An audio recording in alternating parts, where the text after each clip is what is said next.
இந்த ட்ரைலர் பார்க்கும்போது எனக்கு என்ன தோணுச்சுன்னா, முதல்ல ஒரு தமிழ் படத்துக்கு ஆங்கிலத்தை டைட்டில் வச்சிருக்காங்கன்னு நினைச்சேன், ட்ரெயின்னு. படம் பார்த்தவொன்னே தான் தெரிஞ்சது இது படமே ஒரு ஆங்கில படமாக தான் இருக்கு. ட்ரெயின்ற பேர் மட்டுமே இல்லை, படமே ஒரு ஆங்கில படம் மாதிரி தான் இருக்கு. ஹேராம் படத்தை பார்த்துட்டு ராதிகா போய் கமல் சார்ட்ட கேட்டாங்களாம், இந்த படத்தோட தமிழ் ரைட்ஸ் எனக்கு கொடுப்பீங்களான்ட்டு. ஹேராம் படத்தை பார்த்துட்டு, தமிழ் படத்தை பார்த்துட்டு ராதிகா போய் கமல் சார்கிட்ட இதோட தமிழ் ரைட்ஸ் எனக்கு கொடுப்பீங்களான்னு கேட்டாங்களாம். அந்த மாதிரி ட்ரெயின் படத்தை பார்க்கும்போதும் இந்த படத்தை தமிழ் ரைட்ஸ் கொடுப்பீங்களான்னு யாராவது டிஸ்ட்ரிபியூட்டர்ஸ் கேட்க போகிறாங்க. தானு சார், இதை தனியாக நீங்கள் ஒரு தமிழ் ரைட்ஸ்னு போட்டு வித்துடலாம். ஏன்னா விற்பனையில் ஒரு பெரிய ஒரு விற்பனர் அவர். நான் உள்ளே நுழையும் போது யாரோ உள்ளே இருந்து ஒருத்தர், சார் சட்டையை மாற்றி போட்டு வந்திருக்கீங்க, உள்ளே இருக்கிறது வெளியில், வெளியில் இருக்கிறது உள்ளன்ட்டு.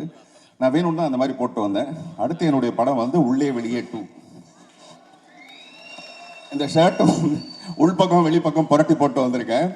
இது வந்து இந்த படத்தோட ஆடியோ லான்ச்சில் என் படத்தோட ப்ரமோஷனுக்காக நான் அது சொல்ல வந்த காரணம் என்னன்னா, ஒவ்வொரு மனுஷனும், நான் விசில் சத்தம் சொன்னது கரெக்டு, பட் நான் பேசும்போது விசில் அடிக்காதீங்க, கேப்பில் அடிச்சிங்கன்னா அது பாராட்டு மாதிரி இருக்கும். ஓகே, உள்ளே வெளியேன்ற நான் சொல்ல வந்தது என்னன்னா, ஒவ்வொரு மனுஷனுமே உள்ளுக்குள்ள ஒன்றா இருப்பான், வெளியில் வேற ஒன்றா இருப்பான். உள்ளுக்குள்ள ரொம்ப புனிதனாக இருப்பான், வெளியில் வந்ததுக்கப்புறம் பார்த்தா வேற ஒரு கடவுள் பாதி மிருகம் பாதி அப்படி தான் இருப்பான். அது கிட்டத்தட்ட இந்த ட்ரெயினில் யாரோ சொன்னாங்க 48 கம்பார்ட்மெண்ட் இருக்குன்னு. அந்த மாதிரி முதல் கம்பார்ட்மெண்ட்டுக்கும் 48 கம்பார்ட்மெண்ட்டுக்கும் என்ன பிரச்சனை உங்களுக்கு? கொஞ்ச நேரம் சைலண்டாக இருங்க. 1வது கம்பார்ட்மெண்ட்டுக்கும் 48வது கம்பார்ட்மெண்ட்டுக்கும் உள்ள இடைவெளி மாதிரி தான் ஒவ்வொரு மனுஷனும் இருப்பான்.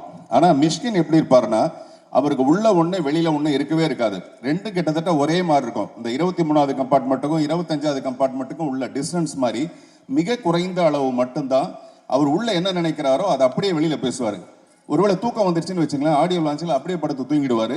என்ன நினைக்கிறாரோ அதை பேசுவார். அதில் கொஞ்சம் கூட தயக்கமே இருக்காது. அந்த விஷயத்தை நான் ரொம்ப ரசிப்பேன். ஒரு டைரக்டர் எல்லாத்தையும் மீறி ஒரு நிஜமான மனிதனை நான் அவங்கள ரொம்ப ரசிப்பேன். இந்த மாதிரி நான் ஒருத்தரை பார்த்துருக்கேன், நடிகவேள் எம்.ஆர். ராதா. எம்.ஆர். ராதா மட்டும்தான் ஒரு மிக சிறந்த ஒரு நடிகராக இருந்தால் கூட மிக சிறந்த ஒரு உண்மை பேசுகிற ஒருத்தர். அவரை மாதிரி இவர் இன்னும் துப்பாக்கி எடுத்து சுடலையே தவிர கிட்டத்தட்ட 2 பேரும் ஒரே மாதிரியான ஒரு கேரக்டர். அதை நான் ரொம்ப ரசிப்பேன் உங்ககிட்ட. விஜய் சேதுபதி சார், நான் வந்து உங்களுடைய ஹிந்தி படம் மட்டும் இல்லை, ஒரு சாதாரண விளம்பரம் கூட நிறைய பார்ப்பேன். இன்னைக்கு கூட சிவாஜி சாருடைய பையன் ராம்குமாரோடைய ஒரு இன்டர்வியூ ஒன்று பார்த்தேன். அதில் நீங்கள் பேசுகிறத முழுமையாக நான் கேட்டுட்டு தான் வந்தேன். அதில் அந்த இன்டர்வியூ பூரா நிறைய ஃபிலாசபி, அதை ஒரு ஜிலேபி மாதிரி ரொம்ப ஸ்வீட்டாக அப்படியே பேசுகிறீங்க, உங்களுக்கு தெரியாத மாதிரி அப்படியே பேசுகிறீங்க.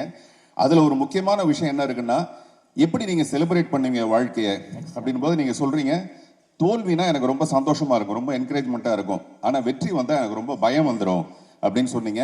இந்த படத்துக்கு அப்புறம் உங்களுக்கு மாபெரும் ஒரு பயம் வரப்போகுது, அவ்வளோ பெரிய வெற்றி அடைய போகுது இந்த படம்.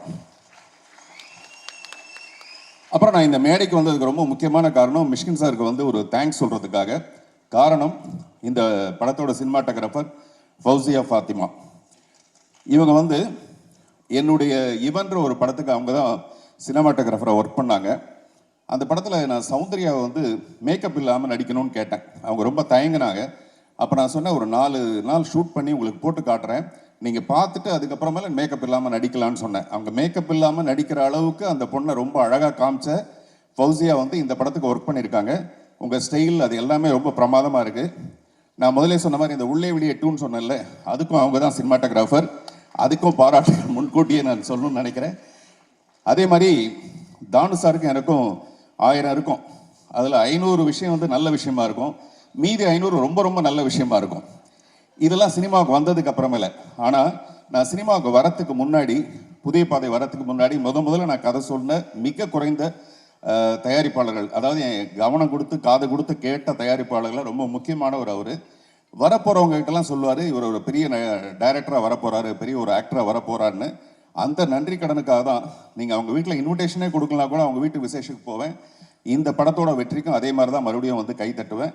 அப்படி ஒரு சிறப்பான ஒரு அன்பு உங்கள் மேலே நான் வச்சுருக்கேன் சார். கடைசியாக மிஷ்கின் சாரை பற்றி சொல்லணும்னா, பிடித்தபடி வாழ்கிறது இருக்கு இல்லையா, பிடித்ததை செஞ்சுட்டு வாழ்கிறது தான் மிகப்பெரிய ஒரு கோடீஸ்வரன். தான் என்ன நினைக்கிறானோ அதை நிஜமாவே சந்தோஷமாக விரும்பி செய்கிறது தான் ஒரு மிகப்பெரிய கோடீஸ்வரன் சொல்லுவாங்க. அந்த மாதிரி நீங்கள் மிகப்பெரிய ஒரு கோடீஸ்வரன். எனக்காக ஒரு பெண் வந்து ஒரு கவிதை எழுதினாப்புல, ஒரு ரயில் பயணத்தில் சந்தித்தோம், ஒரு ரயில் பயணத்தில் சந்தித்தோம், ரயில் நின்று விட்டது, பயணம் தொடர்கிறது. ஒரு ரயில் பயணத்தில் சந்தித்தோம், ரயில் நின்று விட்டது, பயணம் தொடர்கிறது. அப்படி இந்த ரயிலோட டெஸ்டினேஷன் ஒரு ஸ்டேஷன்லேருந்து இன்னொரு ஸ்டேஷனுக்கு போகும். அப்படி ரயில் ஓடிக்கொண்டே இருக்கலாம். ஆனால் மிஷ்கினுடைய பயணம் நீண்டது, மிக மிக பெரிய ஒரு பயணம்.